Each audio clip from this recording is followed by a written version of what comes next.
কর্মী বিজ্ঞানী আব্দুল আউয়াল দেশের ধান গবেষণার ইতিহাসে যে কজন মানুষ শুরু থেকে সম্পৃক্ত তাদের একজন।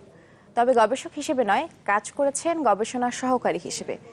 দেশের যে কটি জনপ্রিয় ধানের জাত দেশকে খাদ্যে স্বয়ংসম্পন্ন করেছে তার নেপথ্য কারিগর আব্দুল আউয়াল, যিনি ৮৪ বছর বয়সেও চালিয়ে যাচ্ছেন ধানের কৃত্রিম পরাগায়ন আর ভূমিকা রাখছেন ধানের নতুন নতুন জাত উদ্ভাবনে।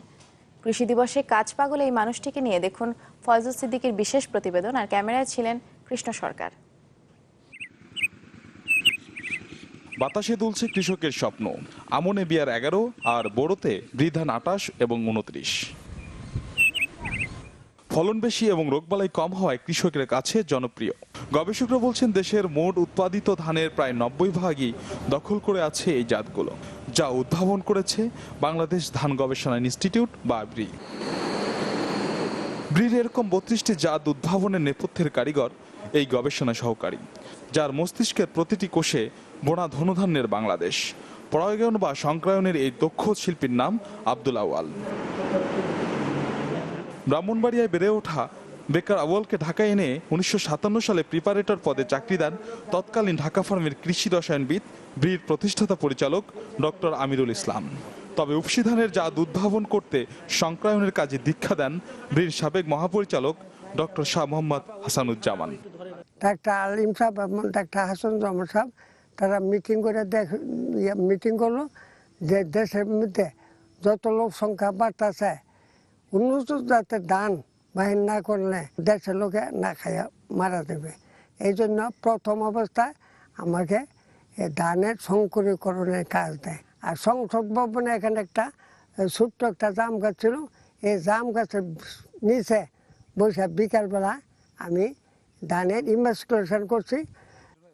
কৈশোরের দুরন্তপনাকে দূরে ঠেলে দিয়ে সেই যে দেশের জন্য কাজ শুরু, তা চালিয়ে যাচ্ছেন এখনো। 1996 সালে ব্রি থেকে অবসর নেয়ার পর তৎকালীন ইফসার অধ্যাপক আব্দুল হামিদের আগ্রহে শুরু করেন নতুন পথ চলা।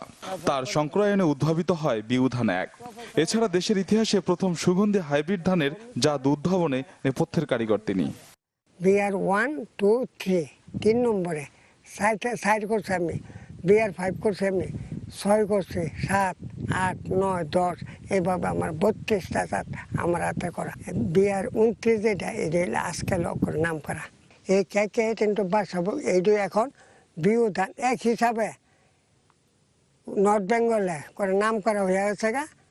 84 বছর বয়সে এসেও তীক্ষ্ণ দৃষ্টি সোনালী ধানের এই কারিগর পরাগায়ন করছেন খালি চোখে, কখনো হাতের 10 আঙ্গুলে, কখনো বা ইমাস্কুলেটর দিয়ে।